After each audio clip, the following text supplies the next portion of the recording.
The Icons of Real Estate Podcast. Are you ready to learn the proven money-making secrets from top-producing Icon agents? Ready to skyrocket your business? This podcast is for you. Tune in every week with your host, Tomasz Fonseca, and find out how to implement proven strategies to 10 times your business, from $3 million to $30 million in just 12 months. Brought to you by the Masters at Real Estate Marketing, Arter SEO.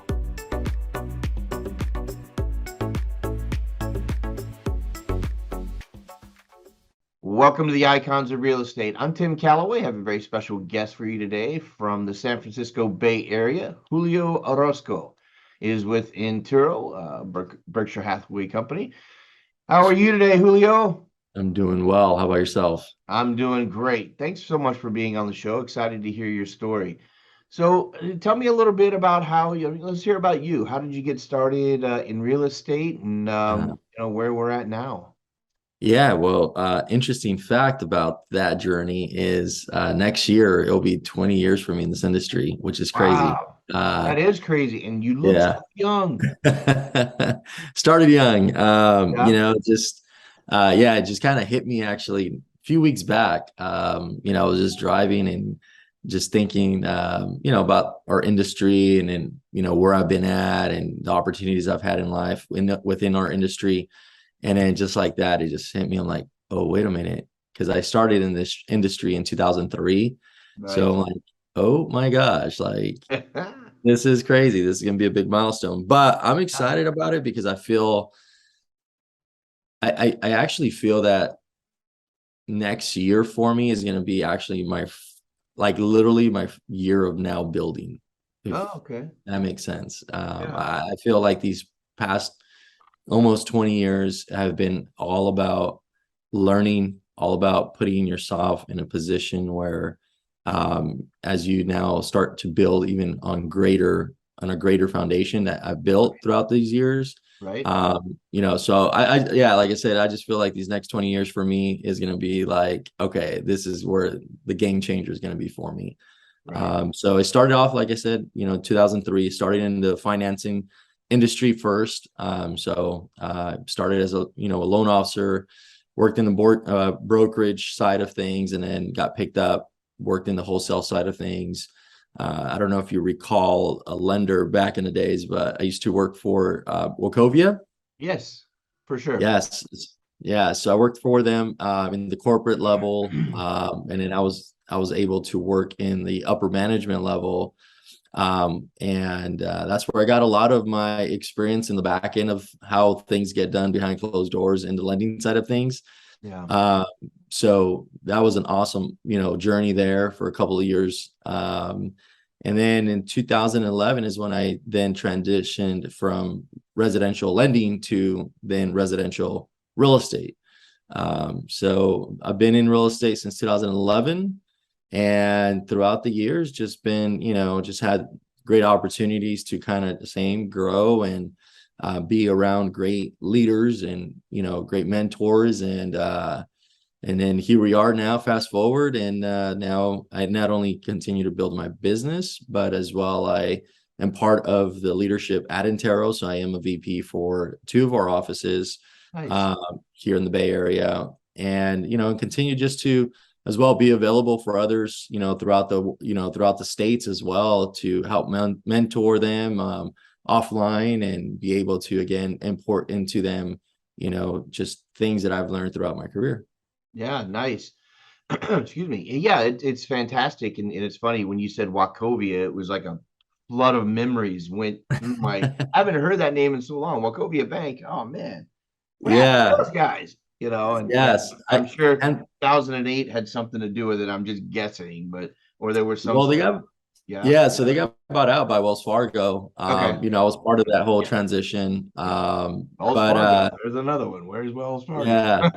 Yeah. So hands down, though, I got to give it to them. Back, for that time era that I was in, that we were in, I should say. Wachovia had that's where I learned a lot of my major principles about the business. They had such an amazing training system.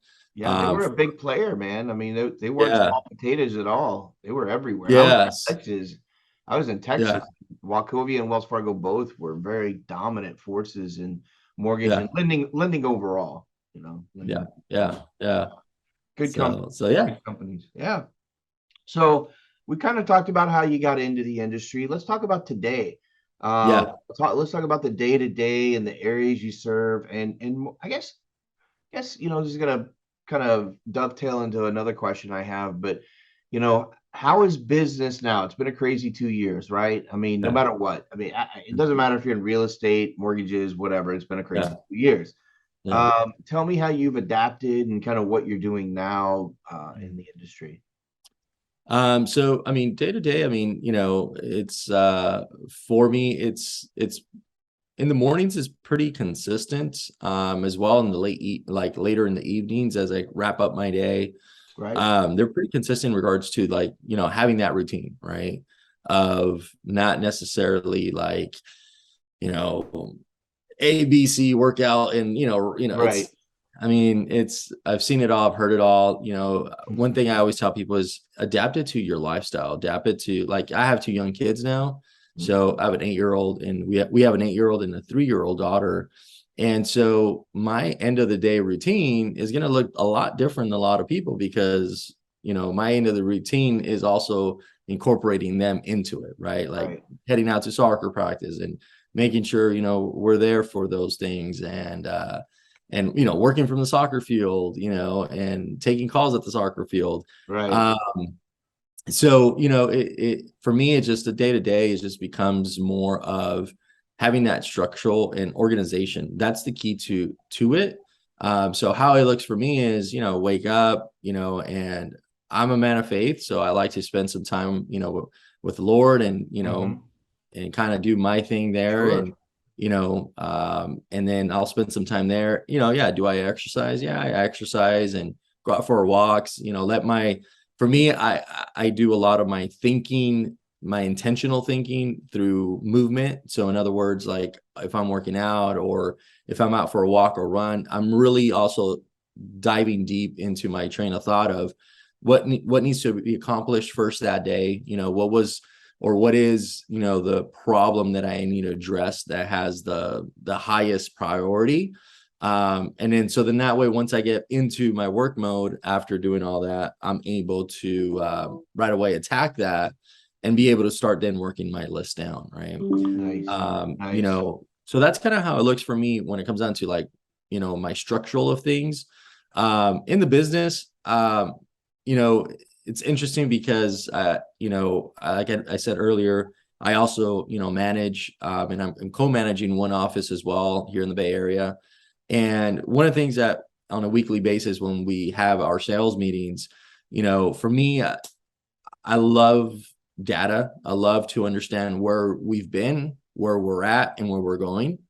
And so I think that that's very key when we're in markets like we're in right now, where everybody's kind of trying to figure things out, right? Yeah. And one thing I highlighted yesterday at our sales meeting, for instance, that I encouraged our agents, I said, the number one mistake everyone's doing right now, and I say this with an honest heart, is every agent right now in our industry is comparing the data to last year's information. Yes. So what happens is this: if you came in the business within the last 5 years, or even in the business within the last 10 years, you're actually allowing yourself to partner with fear and to partner with uncertainty, Right. all because you're choosing not to actually look at the data that's been there. Right. So I said, don't just look at the data from last year and compare it to this market. You got to look at the data from the years prior. So one thing I highlighted, I said, look, if you look at our numbers of what we have active, what is pending, and what is sold, and we look at those numbers going back to even 2015, we're going to see that we've been in these places before. So Right. I say that to now change your mindset, because what did you do back then that obviously you survived the market? So what did you do? What are you doing now that you're not doing back then? Right. And the difference comes down to, I'm going to be honest, the last 3 years, I think it's been a little bit easier for us as For an sure. industry, Sure. because we had everything to our favor, right? Rates were in our favor, even though price points in different locations were a lot higher than normal. They were still in our favor. Why? Because money was still cheap, right? So now that things have gotten, shifted a bit, now people are like, wait a minute, what do I do? And it's like, well, this is where we work, Right. right? Work. So It's called yeah, work. so yeah, exactly. So that's where I tell now individuals, and that's how it looks for myself too. It's like I like to look at the data from the previous years and then understand, okay, Julio, you've been here before. What were you doing back then that obviously allowed you to conquer those numbers in those years, and then make those adjustments, and making Right. those adjustments without fear, but making those adjustments with actually knowing, hey, I've done this before. I succeeded before, so let me make those adjustments because I'm going to be able to succeed as well today. Nice. You said something earlier, when you're addressing this, that, you kind of go through a process of, yeah, and you glossed over it, which is fine. You said, I think about, problems, issues, whatever it might be of the day, and I try to solve them, during this specific time, which I think is fantastic because you can't solve problems while you're actually producing. I mean, it's just the two don't go hand in hand so much. Right. So I'm going to ask you kind of a goofy, it's not a curveball question, but it's kind of a goofy question, but it's real. Yeah. If I had a magic wand, and I could say abracadabra, what problem could I solve for you? What's the most pending issue that you have on a regular basis that I could solve? Um, hmm. I think that the problem that we have and I have, I think you're actually solving it because obviously the type of content you guys are pushing out, Ta-da! yes, on you guys' social media threads. Right. I think you guys are doing a phenomenal job on that because, the problem that I have and again, this is in reference to people that are in my situation, in my shoes, when you're not only building your own business, but as well managing, individuals. And again, I even take that word managing very lightly because, I tell individuals, agents that it's like, hey, I'm here to support you and to encourage you, but I'm also here to challenge you. Like, Yeah. and if you're not up for the challenge, then I don't think we're going to be a good fit. And, Yeah. I say that even in my own, and even when I interview people, like, how bad do you want it? Yeah. And I have a set of questions that I ask individuals, without them even knowing I'm asking those questions. And the reason why I ask those questions is because it allows me to really determine whether or not we're going to be a good fit for each other. Right. Yeah. And I think what you guys are doing is phenomenal because now it allows, now that I obviously I'm getting to know more of you as well and what you guys are about. It's easier for me to say, okay, you don't think I'm leaning correctly here? Have a look at this, then get back to me. Right. So Right. you guys are doing an awesome job with that. Appreciate it. I don't want you to tell me what those questions are now because we don't want the cat to jump out of the bag and anybody to hear it and call you and go, "Hey, I'm a good fit. Here's why." Yeah. I get Yeah. up at 2 a.m. and um, but after the show, hang out like for a minute because I want to hear the question, a couple of the questions, and no big deal. I'm just Yeah. Yeah. curious, like in my own mental state, always trying to be better. Yeah. I always Yeah. like to know, would I be a fit, Yeah. with Julio? Yeah. Those are the things I would like to know. Absolutely. And I Yeah, mean, and I definitely encourage people that, are watching this as well. It's like, if you're in a leadership role, like take the time to really analyze right. that actually of Yeah. understand. And I actually learned that from one of my mentors. He actually has 22 questions that Oh, he asks yeah. people on when they first meet. And again, he does, and that's where I learned it from him is because at the end of it, he told me, he's like, hey, I asked you a set of questions. I'm like, wait a minute. And I started to think, I'm like, oh my gosh, you did ask me a set of questions. And Is that then, a question? and so, but and he explained it to me and he said, this is why, and especially in his type of role, he's a CEO for a major company. So he's like, this is why you want to do this. And it's not because you're weeding people out that you don't want. It's not Right. that. It's that you're making sure that if you partnered with someone, that the amount of time you're investing into them, you know, automatically that that investment is going to come back positive because they meet what you are all about as a Yeah. leader. Is it fair, Julio, to say common core values? I mean, is it fair to say that? I mean, even today's society, is Yeah, it fair to say like, do Julio and Tim jive? You know, do we share the same values? And they don't have to be spiritual necessarily, but correct. do they have to be work related? You know, do we have the same work value? And I think that's important, but nobody ever talks about it. You know, they just production and hey, Yeah, and can you boots on the ground, you hit the ground running, but yeah. but it is values, right? Oh, absolutely. 100%. I mean, here at Intero, we have a total of 15 values. And actually, that is one thing that I practice on a weekly basis with our offices. So like yesterday, matter of fact, our value was compassion because our company was built around a value of compassion, right? Greeting someone with a smile, Right. giving them a word of affirmation. That's what our previous 4 CEOs, when this company was built in 2000, in the early 2000s, was around one of those values. And so, yeah, I agree with you 100%. And the only reason why I do that is because, yes, we don't see that in today's time, in today's culture, Right. and I truly believe that the more companies actually, and not only just display their values, but affirm their values on a daily or weekly basis among people, that's how you're going to be able to, again, be able to help individuals set up for success and not for failure. They walk into the office today, Julio, and said, I've thought about it. I need everybody to give me one value Mhm. that they're going to use today. Yeah. Somebody else. You know, I just those are the type of things that really kind of get people into that. I'm not telling you to do that. I just Yeah. that's the kind of things I would walk in and say, and everybody would be like, oh, you know. Yeah.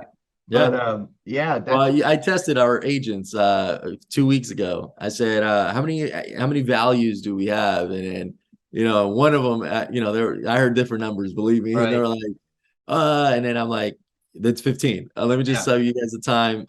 However, and that's that we in our office, I have all the values displayed throughout our yeah, office. right, And that was a reason why I actually did that, was because even for myself, like, you know, uh, if we're having an issue, like, am I approaching this issue with compassion? Am I approaching this right. issue with integrity? Am I, approaching this issue with, with the family and the fun value that we have, right? Like all of those things matter when making these decisions. So Right. yeah, it's something Julio, that, yeah, I'm sorry, I didn't mean to interrupt. that's But okay. it's the same reason people wake up, certain people Mhm. wake up every day and pray, you Mhm. know, or some meditate, but Mhm. it's the same reason people get up and pray. It's reconfirming their affirmation for their values and their core beliefs before Mhm. they start the day. So there, in my opinion, there's nothing wrong with an office reviewing those core values every day as well. There's a Correct. reason we as people Mhm. need to do that. It's not because Yeah. we're innately bad and then we forget those values and we just want to make a dollar. Correct. It's just because the actions we take, I believe, once again, Mhm. this is my beliefs, Yeah. the actions we take throughout the day don't they need a compass, a Correct. guide, Correct. and that those 15 uh those 15 values should be it. Yeah. That's what they should go by. So good stuff there. I really, really, really like it. So let's put our prognostication hats on, All right. and let's talk about the future. Yeah. And we'll keep it simple and not go too far in advance. Yeah. What's the next year look like for Julio and what he's doing? Well, for me is like I said, it's something that I'm looking forward to. Um, I like I said, for myself, I'm taking my business to another level. In a way where I'm at that position where I have learned finally um that it's okay to bring people that are better than me in certain things and Nice. to offset those costs to them because I rather pay for it and then save the time, but also it gives me that time to then excel on where I'm trying to go. Does that make sense? Yeah, for sure. Man, that's a real big deal. Yeah. Because the hubris of a lot of successful agents they don't even know it. Yeah. They don't even know it, but that pride and that hubris keeps them Yeah. bringing people in that they may be less in production, so therefore, Yeah. whatever. But at the end of the day, there's a knowledge foundation in everyone, and Yeah. if you can find the right bit of knowledge, or even better, Julio, and this is my opinion. I got a lot of opinions, right? Yeah. My opinion is we have to find our own weakness and fill Yeah. it, you know. So Yeah, I absolutely. you definitely where we're going with that. So I have I'm going to let you have the last 2 minutes. It's your show. I'm just the DJ, right? Spin Okay. records. But first, before we give you those last minute or two, how do people get a hold of you? Whether they want to buy, whether they want to list, maybe they just want to chew your ear and ask you, 15 core values. Yeah. Uh, yeah. How do people get in touch with you? Easiest way is just Google my name, Julio Orozco. That's where, that's how people actually get a hold of me. That's how people find me. So just Google my name. All my social media platforms show up, or my personal contacts show up. So yeah, just there you have Awesome. it. Yeah. Awesome. So, well, like I said, I'm going to let you have the last 2 minutes. Anything about business, life, your family, your favorite pet, Yeah. whatever it might be you want to share with listeners out there. Well, let's see here. Well, how about I'll do this, because I love to, when I'm listening to things, podcasts like this, or listening even to social media, um, you know, outlets of different sources. I always love when people give good, valuable content for me that I can actually apply immediately. So let Right. me just give everyone 6 things that I like to practice when it comes down to connecting with people. Let's hear it. All right. So number 1 is initiate the contact. Like, don't wait for you to be approached by someone. You make that approach, right? Like I said, if I'm trying to go somewhere in regards to leadership, I'm going to invest and I'm going to make the initial contact. And number 2 is establish common ground, right? Find something like if we obviously we just met, but if I'm going to find even common ground between us more on a personal Right. level, like, I'm going to bring up like, hey, those are actually pretty cool glasses. Where'd you get those? Right. Right. Find those, finding that, which Thanks. they are pretty cool. I also wear contacts and glasses. So I see a good pair when I see it. There we go. Thanks. But establishing that common ground, right? Number 3 is allow others to speak. I say this a lot with all a sincere heart to agents.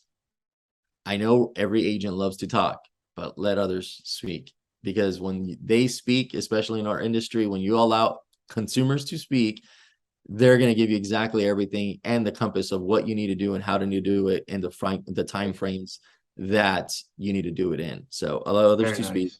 nice. Number 4 was, arise interest, or in other words, is give people a little bit of your knowledge, but then like arouse them to say, man, I learned so much from Julio. I Right. got to give him a call. Like, I've been talking to so many different agents, but this guy stood out, so create that, right?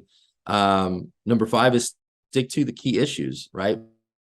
Motives, right? I hear this all the time from motivational speakers to, individuals, to every book there's out there about, sells. And it all comes down to, that same principle is stick to the key issues. What's their motives, right?